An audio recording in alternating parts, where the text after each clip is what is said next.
7 de la mañana con 46 minutos, ya estamos de vuelta para conversar, para hablar, para reflexionar y para pensar, por supuesto, siempre en voz alta. Y estamos con Virgilio Hernández, parlamentario andino, dirigente ya de larga trayectoria de la Revolución Ciudadana y también un analista desde su condición de abogado, de experto en derecho y también, por supuesto, en la política. Virgilio, qué gusto tenerte acá, ¿cómo estás?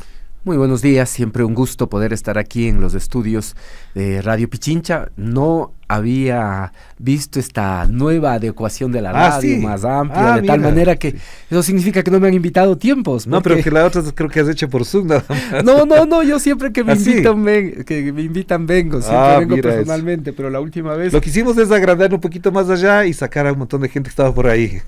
También estamos en plan recorte. No, espero que el austericidio no siempre ayuda a la eficiencia y menos en lo que tiene que ver con una comunicación veraz, verificada, contrastada. Creo que yo sí quiero destacar que uno de los mejores oyentes que tiene esta emisora se llama Virgilio Hernández. Escucha todos los programas, escucha toda la programación, no sé a qué horas trabajas. Cuando puedo, es que ese es el problema. Claro. No. Pero bienvenido. Escucho cada que puedo. Sí, la radio es importante, porque la radio además se puede escuchar mientras uno hace distintas actividades, mientras uno se traslada en el carro, mientras va de una reunión a otra. Ya está generalmente puesta esa emisora en el carro de tal manera que se prende el carro y suena. Claro, y además cuando nació la televisión decían que iba a morir la radio. Cuando nació el internet dijeron que iba a morir la radio. Y aquí nos tienen más vivos que nunca. Bueno, de eso también dicen de la Revolución Ciudadana, ¿no? Sí, es parte de los debates permanentes de los últimos ya 17, 18 años. Todo el tiempo hay una fecha de muerte, de extinción de la Revolución Ciudadana. Claro, Antonio Ricaurte dice que la Revolución Ciudadana está muerta, Emilio Palacio dice que la Revolución está muerta y parece que es un muerto que goza de buena salud. ¿Qué opinas a propósito de esto de la coyuntura política, de esta movilización que se ha desarrollado en el país, donde se provocan además debates que no sé si tienen sentido? Estamos hablando, por ejemplo, de la Corte Constitucional y la señora Ivonne Núñez, acabamos de comentar, habla de reestructurar la función judicial, la justicia, con un nivel de independencia. Ivonne Núñez, ministra de Trabajo, dice que la justicia necesita independencia y hacen una marcha en contra de los jueces constitucionales. ¿Qué opinas al respecto? A ver, creo yo que hay, de fondo hay un relato. De fondo hay una estrategia. Y yo creo que lo único que sostiene, o gran parte de lo que sostiene, por ejemplo, todavía con números importantes al presidente Daniel Noboa, es ese relato. Hay una repetición permanente de un relato que el presidente intenta instalar. Y ese relato tiene como elemento central, sobre todo, este combate que el presidente señala a las mafias, la corrupción y la vieja política, tratando de hacer de este discurso un símil. Entonces, bajo ese relato, yo creo que el presidente, y hay que reconocerlo, en ese sentido yo diría, es diferente el cómo actúa el presidente Daniel Noboa a cómo actuaban el presidente Moreno, el expresidente Moreno y el expresidente Guillermo Lasso. Aunque las políticas que apliquen sean las mismas, sí hay ahí una modificación, sobre todo porque creo yo que este gobierno tiene de alguna manera una estrategia. En este gobierno hay una estrategia. Pero lamentablemente incluso algunos dicen que lo que hace Noboa ahora es lo mismo que hacía el correísmo.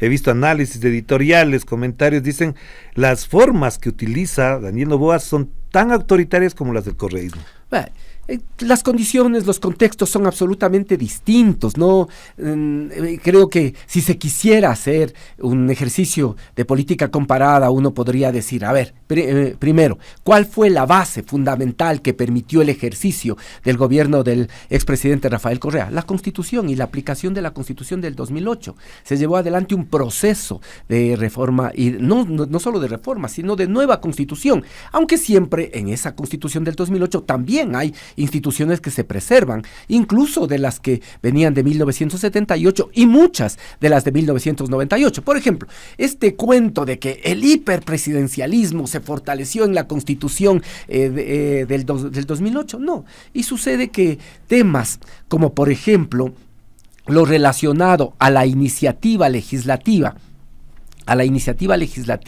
en materia del presidente, en materia económica, en materia tributaria. Sí, eso estaba ya consagrado en las modificaciones que se hicieron, creo que ya en la codificación de 1987 a la Constitución del 78, pero ya en la de 1998 tenía plena personalidad, y eso se asumió en la Constitución del 2008 porque se pensaba que de alguna manera esto podía dar racionalidad efectivamente para el manejo de las finanzas públicas, porque de lo contrario también lo que sucedía, hay que decir, y por eso era tan apetecida la Comisión de Presupuesto, te acordarás tú, esa Comisión de Presupuesto era tan apetecida, porque ahí los congresistas de ese momento se atribuían desde partidas para sí mismo, para los quienes integraban la Comisión de Presupuesto, y después también una serie de medidas demagógicas que efectivamente descalabraban eran para sus territorios. Ellos decían, yo le voy a asignar tanto en el presupuesto a mi ciudad, a mi provincia, a mi cantón. Pero tenían ellos, por sí mismos, ellos tenían unas partidas presupuestarias ahí. Entonces, cosas como estas vienen de la Constitución de 1998. De igual manera, todo lo que tiene que ver con el veto, ¿no? En el constitucionalismo ecuatoriano en general ha existido esta posibilidad de revisión de lo que hace la legislatura por parte del presidente de la República. Entonces, digo yo, ese era el contexto. Segundo, es un contexto importante. Si bien en la legislatura de 2009 al 2013, la mayoría era una mayoría, no era una mayoría absoluta, me parece que en ese momento la asamblea estaba conformada por 124 asambleístas, teníamos nosotros en un inicio 59 y luego que creo que quedamos en 57, pero en todo caso siempre hacía falta algunos votos, 5, 6, 8 que votos, obligaba a hablar con otros sectores políticos, pero era básicamente... Yo me acuerdo plenamente de eso, Virgilio, perdona que te interrumpa ahí y te tomes un sorbito de café también sobre el tema, sobre la marcha. Es que en esa época, por ejemplo, la ley de comunicación no se pudo hacer, porque no había los votos. La Revolución Ciudadana no tenía los votos para la votación de la ley de comunicación, y solamente en el 2013, cuando se pasa de 58, 57 a 100, se pudo aprobar la ley de comunicación. Sí, entonces este es un contexto importante, es decir, en la constituyente, con el movimiento, en ese entonces, la Revolución Ciudadana se expresaba a través de Alianza País, de Alianza País, en ese momento incluso así era la nominación, junto con los aliados, había 100, eran 100 de 130 constituyentes, que me parece que era lo que se conformaba. Entonces, era un contexto distinto. Luego había un número bastante cercano a la mayoría absoluta, y del 2013 al 2017 habíamos 100 asambleístas. Por lo tanto, el debate mayor, el debate fundamental, estaba al interior precisamente de lo que pasaba en Alianza País. Ese era el debate mayor, porque evidentemente no significa que despreciábamos luego, y así hacíamos los debates parlamentarios que se hacían, ¿sí? Y quiero decir también que había personas que representaban la oposición que tenían muchos más elementos que solo etiquetar, que solo adjetivizar, que establecer insultos o aprenderse frases, ¿no? Creo que se contaba. Ahí hay, por ejemplo, un ejemplo, Ramiro Aguilar, Luis Fernando Torres, que eran parte, Franco Romero, mencionar 2 o 3 nombres que eran parte de esas legislaturas, ¿sí? La propia señora Cristina Reyes, ¿sí? Eran parte de esas legislaturas, la propia luego Cintia alcaldesa, Cintia Viteri, ¿sí? Y otras personas, Rosana Alvarado, Gabriela Rivadeneira, ¿sí? En general, la actual prefecta Marcela Guiñaga, la actual prefecta Paola Pavón, es decir, había también, yo diría, mayor responsabilidad, incluso en los sectores de oposición, para que quienes estén en la asamblea puedan tener la posibilidad de discutir conceptualmente, porque eso es lo que hay que discutir. Y además esas legisladoras y esos legisladores no necesitaban leer, no decían resolvido, no decían rompido, ni nada por el estilo tampoco.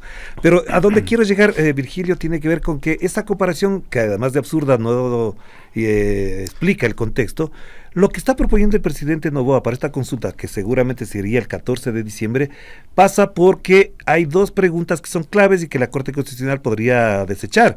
La una es la desaparición del Consejo de Participación y la otra es llamar a juicio político, o que los jueces constitucionales sean objeto de juicio político. Aparte de esas 2 preguntas, ¿cómo ves qué hay detrás de esa propuesta del presidente Noboa con respecto a la consulta? ¿Qué es? Porque yo lo que he dicho personalmente es que lo que no les gusta es la Constitución en realidad. Sí, es que ese es el tema de fondo. Mira, este debate, ¿no? de quién controla ¿quién es el guardián de la Constitución? Esta es la pregunta, ¿no? Esta es una pregunta que fue parte de un célebre debate de hace 100 años, ¿no? Entre Hans Kelsen y Carl Schmitt. Hace 100 años se preguntaban quién es el guardián de la Constitución, quién tiene que ver la Constitución. Además, estaba lo sucedido con la Constitución de 1919 de Austria, toda la reflexión en torno a la Constitución de Weimar. Entonces, la pregunta central era ¿quién es el guardián de la Constitución? Y debatían entre estos dos juristas sobre quién debe ser el que sea el guardián de la Constitución. Entonces, Kelsen básicamente lo que planteaba es que la Constitución, todo lo que rige un ordenamiento jurídico es la Constitución, que está en la cúspide. Y por lo tanto, todas las normas inferiores tienen que guardar coherencia con esa Constitución. Por eso se le dice Carta Magna. Claro, o la norma fundamental, la ley fundamental. Y entonces, ellos decían, esto significa que hay que guardar la Constitución, pero eso es guardar la democracia, es guardar el pluralismo, esto es muy importante, sí, es guardar y preservar el derecho de las mayorías, pero también, en esta reflexión de Kelsen, de que no hay ninguna mayoría que tenga que desconocer lo que son los derechos de las minorías, ¿sí? Minorías que ahora, aun cuando son, yo diría, casi o representan el mismo número de representantes con que fue elegido el partido gobernante, sin embargo han sido desconocidos esos derechos incluso para poder intervenir. Y por otro lado, entonces Kelsen decía, tiene que ser preservada a través de un tribunal, de una corte constitucional que pueda ser independiente de todas estas otras funciones y por lo tanto ser capaz de poder juzgar las actuaciones del Parlamento, aunque él era partidario del parlamentarismo, ¿sí? Era necesidad de juzgar las actuaciones del Parlamento, pero también del presidente. Claro. Y por otro lado, en cambio estaba la visión de Schmitt, pasó muchos años realmente sin ser estudiado por precisamente sus vinculaciones con el nazismo. No es coincidente esto, no es coincidente. Y vamos a ver cómo parte de esa estrategia que creo yo que desarrolla ahora el gobierno, hay muchos de estos elementos autoritarios que no son casuales. ¿Qué es lo que decía Schmitt? Schmitt decía que lo que sintetiza de alguna manera la Constitución es la unidad del pueblo. Y que esa unidad del pueblo está personificada en quién es el presidente del Reich, el presidente de la República. Que ahí está. Y que por lo tanto hay que distinguir en una sociedad quiénes son los amigos, pero quiénes también son los enemigos, los que afectan a esa unidad. Fíjate, y ahora nosotros cuando escuchamos, por ejemplo, reflexiones del Ejecutivo, de asambleístas, ¿qué es lo que dicen cuando se les pregunta de por qué, cuáles son las razones para este ataque a la Corte? Y después yo quiero también hacer unos señalamientos respecto del tema de la Corte, si se trata o no de defender a la Corte Constitucional. Claro. Pero, ¿qué es lo que él decía como argumento central? Que es este presidente el que encarna la unidad porque ha sido electo plebiscitariamente. Como ha sido electo, él tiene que ser el guardián de la Constitución. No importa si gana con el 40%, si gana con el 48%. Pero además, porque decían que encarna la soberanía. Y cuando tú escuchas a algunos de los voceros, dicen, no, la Constitución en el artículo 1 dice que la soberanía radica en el pueblo. Sí, pero se olvidan, ¿no? Por eso yo traje la Constitución, porque el artículo 1 es mucho más, pues, que ese párrafo. Exactamente, ¿no? Me acuerdo perfectamente todo el debate alrededor del artículo 1. Exacto, entonces, lo que se olvidan, por ejemplo, que el Ecuador es un Estado constitucional de derechos y justicia social, democrático, soberano, independiente, unitario, intercultural, plurinacional y laico. ¿Qué significa esto? Si es un Estado constitucional, si es un Estado constitucional de derechos, no puede existir que exista una Corte Constitucional que esté sometida a alguna otra función. Es simplemente imposible. Si el Ecuador es concebido como el Ecuador se asume como un Estado constitucional de derechos, No puede ser. Conceptualmente hay un modelo, y ese modelo de un Estado constitucional nos lleva a que exista un organismo de cierre. ¿Cuál es ese organismo de cierre? La Corte Constitucional. Pero para ellos es la pata coja. La pata coja del Estado se llama Corte Constitucional. Claro, entonces, ¿no leyó el señor Andrés Castillo el primer artículo de la Constitución o solamente lee lo que le conviene? No, es que yo creo que ahí se develan precisamente, yo no sé si estas inconsistencias, o más bien estas consistencias con un pensamiento claramente autoritario, claro, ¿sí? Que pretenden establecer una unidad de la nación, aunque hay una nación que se desangra, aunque hay una nación cada vez más desigual, aunque hay una nación en la que no se importa lo que pasa con los derechos de la salud y de la educación del pueblo. Sin embargo, se quiere generar esta idea ficticia de que hay una unidad. ¿Quién encarna esa unidad? El presidente. Por lo tanto, cualquier contradicción es una contradicción a la unidad del pueblo. Quizás en esto, tú que mencionas a propósito de esto, Virgilio, esta concepción autoritaria está ahora reflejándose, por ejemplo, en que se visten de negro, que es el uniforme que utilizaban los fachos italianos, y que también ha habido personas, hubo 2 o 3 personas que con este símbolo... Ya con eso los rockeros deberían hacer una acción de protección, ya, solo eso basta. Porque salen con la esvástica pintada. Pero, y yo te pregunto, ¿qué dirá de esto la señora Gabriela Sommerfield, que es muy afín al gobierno israelita, el señor Daniel Noboa, que es muy afín al gobierno israelita, que en su propia marcha de apoyo a él aparezcan personas fachas que fueron las causantes del genocidio judío? Bueno, yo creo que estas contradicciones seguramente deberían de alguna manera inquietarles, aunque creería yo que son capaces de convivir con eso, porque la política internacional del Ecuador respecto de lo que es el genocidio en Gaza, ¿sí? Ya realmente merece ser condenada. Porque... Pero volvamos al tema de la consulta. Si es que no les gusta la Constitución y no pudieron hacer una constituyente, convocar una constituyente, lo que acaba de mencionar y acabamos de citar de Daniel Noboa es que van a ir haciendo cositas como el trabajo por horas para que abran una ventanita, abran una puerta y después abran un portón. Eso es lo que dice, son las frases del presidente. Quiere decir que van a ir introduciendo cambios sustanciales en la Constitución para que se desmorone lo que fue el espíritu de Montecristi. Sí, a ver, o sea, termino esta reflexión, ¿no es cierto? Empecé con esta reflexión de Kelsen Smith, y claro, y decía, o sea, por eso señalaba que quizás no es casual, que quizá esta interpretación de que el guardián de la Constitución es el Ejecutivo es parte de la visión y es parte de la estrategia. Yeah. Y por eso, precisamente, lo que se busca es una subordinación y un control de todas las funciones del Estado. Quizá no es casual y por eso se permite que en una movilización de esta naturaleza pueda haber personas que marchan luciendo la esvástica, luciendo este signo nazi, ¿sí? Pero además haciendo el saludo. ¿Sí? Claro. Esto es importante. Y todos de negro, además, los principales figuras. Y entonces, ¿qué es lo que está señalando eso? ¿Qué es, cuáles son esos mensajes, ¿no? Yo diría que a eso nos lleva el odio convertido en ideología. Aquí ya se ha pasado del odio como un argumento de la política, ya no es el odio solo como un mecanismo de la política para poder etiquetar, para poder adjetivizar a los adversarios políticos. No, aquí el odio se ha convertido en una ideología, con todo lo que significa eso como sistema. Entonces tú tienes un nivel de reflexión teórica, tienes un nivel de reflexión que incluso llega a plasmarse en sentencias.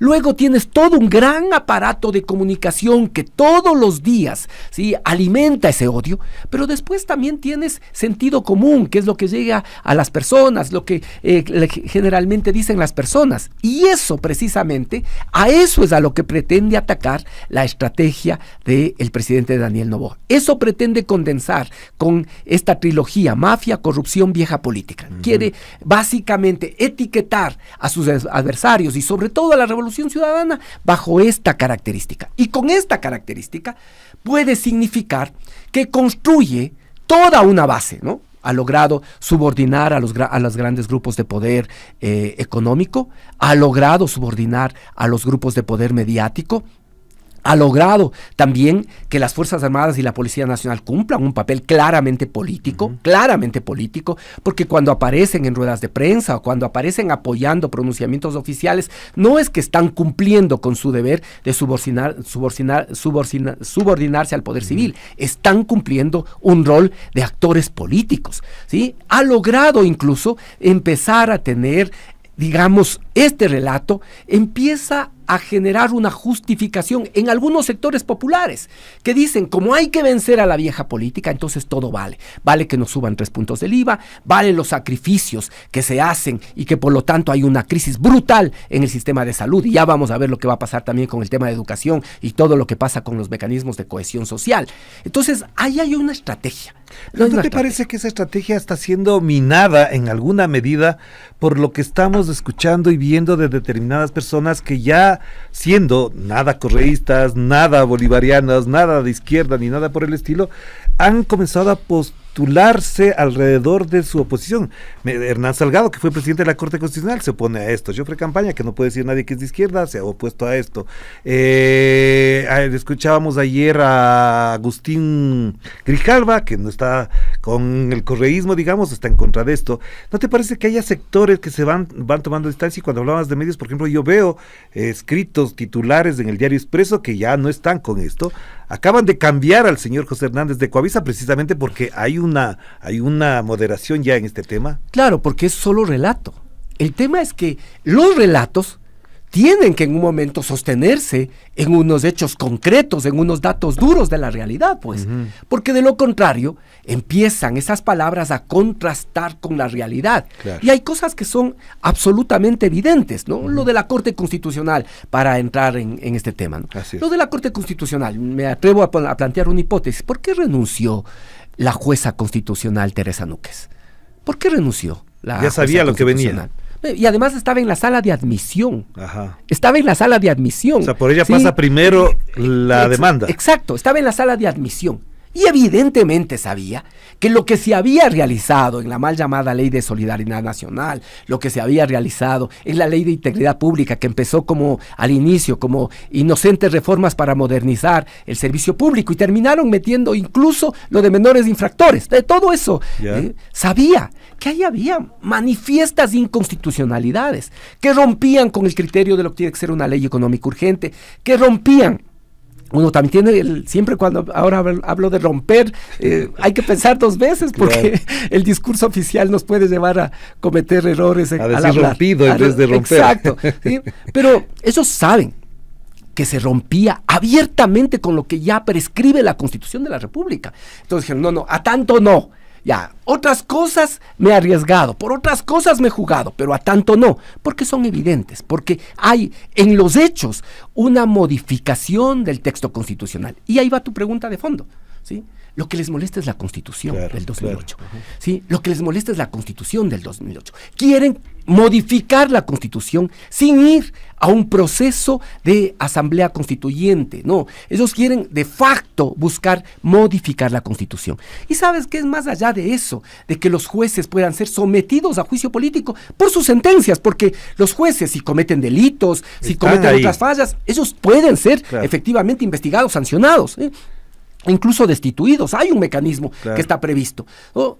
Entonces, digo, ¿qué es lo que está atrás? Estoy yo muchas veces aquí en estos mismos micrófonos, he sido absolutamente crítico respecto del cálculo político, de la ambigüedad con la que actúa la Corte Constitucional. Creo que la Corte Constitucional, solo para poner 3 momentos claves, ha desechado oportunidades valiosas para profundizar instituciones. Por ejemplo, cuando fue lo de la muerte cruzada, ¿sí? Se presentó una demanda de inconstitucionalidad y ahí la Corte podía haber asumido el tema y haber topado el tema de fondo, que es cuando está presentado un juicio político, ¿ya? Que ya es un mecanismo que también la Constitución establece para poder generar responsabilidades políticas. ¿Cabe o no que en ese momento se establezca el decreto que disuelve la Asamblea Nacional? Por ejemplo, debió haber la Corte Constitucional entrado en este tema, o lo que tiene que ver con la sucesión, para el caso de cuando el candidato es candidato a la presidencia de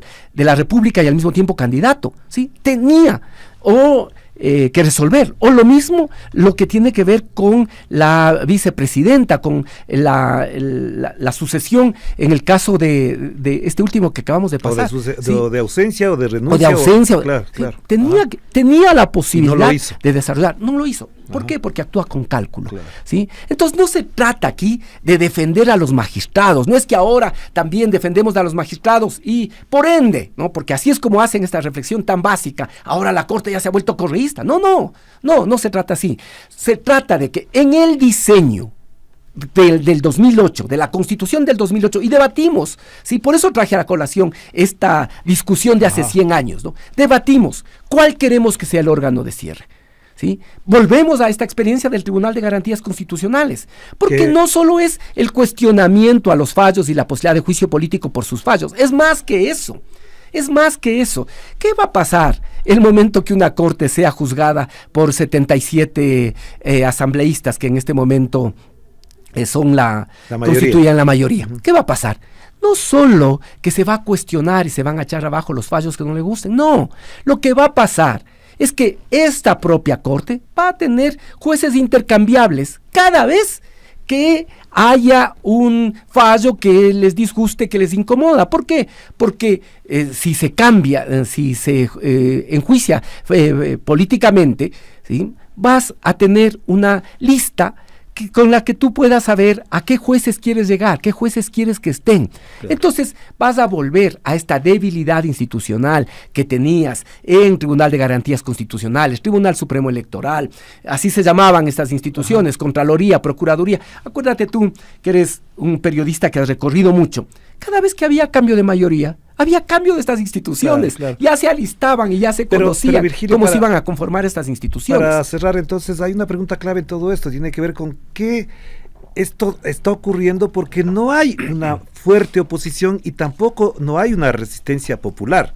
Voy a hacerle en esos términos. Tú que vienes de los movimientos sociales populares, ¿cómo valoras el complejo momento que vive la oposición y que vive el movimiento popular a pesar de las marchas y todo lo demás? Porque todo esto que se está haciendo es porque efectivamente parecería que del otro lado no hay resistencia, no hay una oposición que sostenga lo fundamental que es sostener la Carta Constitucional. A ver, yo primero te diría que el que existe este marco constitucional, de alguna manera, ha sido un freno para que no se impongan precisamente a fondo, para que aquí también no traigan una motosierra criolla y desbaraten por completo toda la institucionalidad económica, por ejemplo, que prevé la Constitución. Es esa Constitución de la del 2008 la que de alguna manera también frena todas estas posiciones autoritarias que incluso pueden tener mucho fundamento. No es casual las referencias al nazismo y al fascismo que empiezan a aparecer, no. Entonces creo que la Constitución ha sido un dique, la Constitución ha sido un elemento de contención para que no se profundice el neoliberalismo, no se profundice esta democracia autoritaria. Y ahí vengo con la siguiente reflexión. Yo creo que a veces es un poco injusto en el tratamiento de la oposición, porque, y he escuchado también aquí, que quizá la oposición, sobre todo la Revolución Ciudadana, no sabe hacer oposición, no se encuentra en ese nuevo escenario, no sabe cómo enfrentar a un gobierno arrollador que violenta la Constitución, que violenta todo un marco jurídico. Y yo diría, analicemos con más profundidad, porque en primer lugar, hay unas condiciones estructurales pues para hacer oposición. Y ahora, como son tan evidentes las cosas que empiezan a aparecer, Progen, ATM, lo que pasa ahora en los hospitales, lo que pasa en el sistema de salud, la muerte de los neonatos, todo esto hace que algunos micrófonos empiecen a abrirse. Pero ¿qué es lo que has tenido hasta ahora? ¿Qué es lo que has tenido hasta ahora? Un silencio, el poder encubrir de alguna manera la acción gubernamental, ¿sí? Dejando de lado la posibilidad de que se exprese la voz de la oposición, que ha llegado incluso a niveles de impedirles la participación en el pleno, ¿sí? Creo yo que ahora, en la medida de que esa oposición también cumple un papel permanente, constante, sistemático, de ir evidenciando, de ir demostrándole al país que más allá del relato no hay nada, que más allá de lo que puedan decir, de que hay cosas maravillosas que están sucediendo, el país, si seguimos así, va a terminar más o menos con 50 muertos por cada 100.000 habitantes y seremos el país más violento de América y de América del Sur y de Centroamérica. Si seguimos así, vamos a terminar con una crisis de salud sin precedentes. ¿Cuántos son las cifras de niños fallecidos que dice el propio viceministro en la Comisión de la Niñez? 624 el año anterior. En 3 hospitales. Sí, exacto. Solo en 3. Y en uno, ¿cuánto han existido desde enero hasta junio? 75. Exacto. Y el 10% de eso, ¿sí? El 10% por sepsis. Pero el resto, se hizo las pruebas. Cuando ya ese mismo hospital reconoce que no tiene capacidad para hacer las pruebas químicas que permitan determinar exactamente de qué es lo que murieron esos niños. Entonces, solo cuando empieza a hacerse cada vez más evidente, ahí se empieza a recoger las voces de la oposición. Porque hasta ahora ha sido una oposición que no tenía ni posibilidad de expresarse ni siquiera de la asamblea, claro, y en los medios de comunicación. Ahora también empiezan a estar desesperados, por eso empiezan a dar palos de ciego, ¿no? Creo yo que este tema, por ejemplo, de impedir que no sesionen ni las comisiones, esto es gracioso. Claro. No, eso no es una facultad del presidente impedir que sesionen las comisiones, pero impedir que sesionen las comisiones, impedir que sesione el pleno, ¿no? Que de la misma forma que esta desafortunada convocatoria que se hizo al señor Salcedo a la Comisión de Fiscalización, y se destapó todo un mundo que ahora se quiere tapar como sea. De igual manera, ahora lo que está pasando en la crisis de la salud se pretende ocultar, entonces suspenden las reuniones, que no haya reuniones, ¿sí? Pero el problema estalla porque básicamente da cuenta de la situación de salud realidad, que se vive. Claro, entonces, ahí empieza a escucharse la voz de la oposición. Entonces, creo yo que la oposición, y en este momento, sobre todo tiene un papel pedagógico, un papel de ir mostrando, de demostrando que solo es relato, que tras del relato no hay nada, y luego esa oposición también va a tener, digo yo, mecanismos a través de los cuales se va expresando el descontento. Quizá lo que en este momento no hay es una articulación de todos los actores, pero mucho descontento existe. Claro. Y eso puede ser una olla de presión, y esa olla de presión siempre tiene el riesgo de estallar, sobre todo porque no hay medidas que respondan a la profunda situación económica, social, ¿sí? De cohesión social y política incluso que vive en este momento el país. Muchísimas gracias, Virgilio. Siempre muy importante. Siempre será grato conversar contigo, muy amable. Gracias. Gracias también a quienes nos acompañan por los mensajes y los comentarios y también las preguntas sugeridas. 8 de la mañana, 18 minutos. Enseguida volvemos con Daniel Gallegos, abogado especializado en Derecho Público Internacional, a propósito de este tema que también genera más discusión y más reflexión, el asedio a la Corte Constitucional. Hagamos la pausa.